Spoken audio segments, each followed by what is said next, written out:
Practice soon, and boy, do they have some work to do. Aaron Torres, Fox Sports Radio, joins us. Aaron Torres podcast as well, college basketball, and also college football as well, among many things. His show on Saturday nights. Aaron, thanks for being a part of the show. Really appreciate your time. Have you seen Baylor and what ails them right now, other than the obvious of the fact that they have a couple of guys out? Well, it sounds like you got a better guess than me to answer that one coming up in about an hour or so, if that's correct. Yeah. But yeah, no, I mean, listen, I would say this is, I mean, first of all, I've interviewed Coach Drew a bunch. You guys, I think it goes without saying, you know how lucky you are to have him. And it goes without saying that if there's a guy that can figure out what's going on, it's this guy. But I think it's what you said is things. I think one, the Big 12 is legitimately awesome. And, it's so funny, right? Because we have these debates over which conference is the best, and the SEC wins the SEC Big 12 Challenge 6-4, whatever. But I bring it up because, whether it's the SEC, whether it's the Big 10, whatever, every conference has 2 or 3 teams at the bottom that are just dead weight, and the Big 12 is the only one that doesn't. And so I bring it up because I think part of it is it's just a grind. There isn't that 2-3 game stretch to get right. And then on top of that, it's all the injuries that you've mentioned. And when you talk about any number of guys, whether it's LJ Cryer right now, James Akinjo previously, Flagler previously, I mean, it's just tough. And it's tough when every single day you're doing it with a slightly different group, slightly different team, slightly different group of players. This guy's healthy, but this guy's out.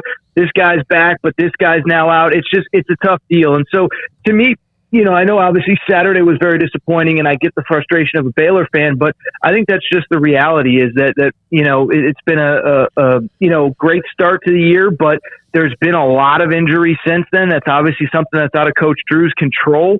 And, it's hard to really evaluate this team without being at full strength.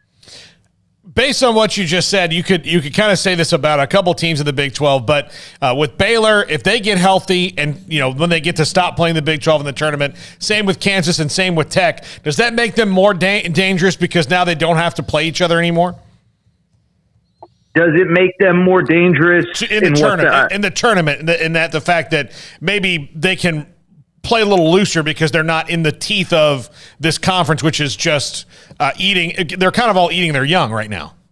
Exactly. And I think that latter part is first of all, even if you can get healthy, there's always going to be a reacclimation process. I mean, teams right now, the team like LSU, they were awesome early, have a bunch of injuries, struggle with the injuries. Now they got everybody back and they're kind of struggling to kind of reformulate who they are and what they do. And so that's just an example of, even when you get everybody back healthy, it takes some time because new guys take on roles, all that kind of stuff.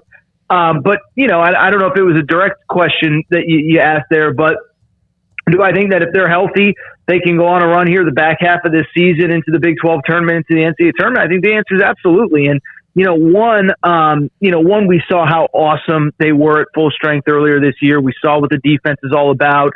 I love the 2 freshman wings and what they bring, but also they have something that's really, really important in college basketball, and that's a point guard that can make plays for himself, make plays for others.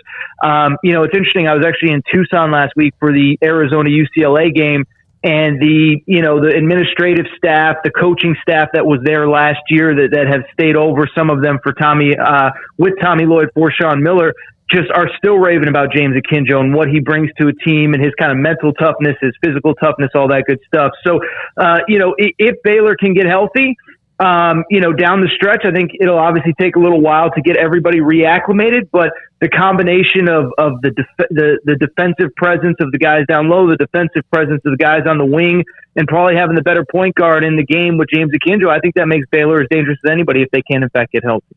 Aaron, tonight Kansas and Texas, obviously Kansas flexed their muscle on Saturday. Your thoughts on the Jayhawks, but also that matchup with the Longhorns and how you kind of view the Chris Beard-led UT roster right now?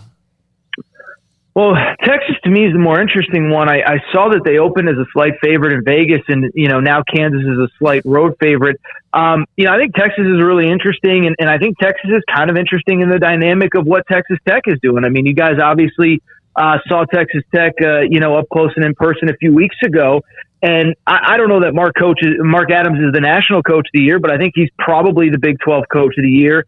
And it's so interesting because I was doing another interview the other day, and what kind of strikes me is, there was a lot of people last offseason, and I was one of the people leading that charge, raving about the Texas transfer portal success in basketball. And you look at all these all-conference guys, and this guy averaged 18 here, and that guy averaged 17 and 10 there, and then all of a sudden you put them all on a court together, and I think we're now in early to mid-February, and I think they're still trying to figure out who they are and what they're about. Whereas when you look at Texas Tech, I think it's the opposite. Mark Adams, when he went into the portal, he got a couple high-profile guys, Kevin O'Banner, Bryson Williams, et cetera. But he brought in a lot of guys that you kind of looked on paper. They were mid-major guys. The stats didn't jump off the page. And you kind of said, how are all these pieces going to translate? And then what you realize is he's putting together a basketball team, not just an all-star team. And it's not to say that Chris Beard can't figure it out by the end of the year. He's a really good coach. But that's what's kind of impressed me about Mark Adams is he kind of had a vision of who he wanted his team to be, how he wanted them to play, and most importantly, how the pieces fit. And that's what really stands out when you look at this Texas Tech team is that all the pieces seem to fit well. They all kind of go together, and they played at a really high level as well. And it's funny because we talk about injuries, and the player that we all thought was going to be their best player this year, TJ Shannon, has really been up and down and kind of in and out of the lineup. So I've been really impressed by Texas Tech. I was a little bit higher on them coming into the season than most, but I certainly didn't expect this with a near sweep of Kansas, obviously a win at Baylor, the success against Texas the other night. I've been really, really impressed by what Mark Adams has done so far. I saw a comment you made when Josh Gaddis left for Miami about Jim Harbaugh. You were pretty harsh about that's what happens when you act like a certain person. Your thoughts about how all that's gone down? Well, I talked about a lot on my podcast today, and I talked to some people kind of at Michigan yesterday. And I think it was a confluence of events that led Josh Gaddis to leave. But listen, anybody that says coaching changes happen in the offseason in college football, while that's true, what is also true is this. Josh Gaddis won the Broyles Award last year as the nation's top assistant coach. Only once in the history of the award, dating back, I think it's 24, 25 years now, only once has a Broyles Award winner left the following offseason for the same job at a different school. So this never happens. And I think it's a direct reflection of Jim Harbaugh's flirtation with the NFL.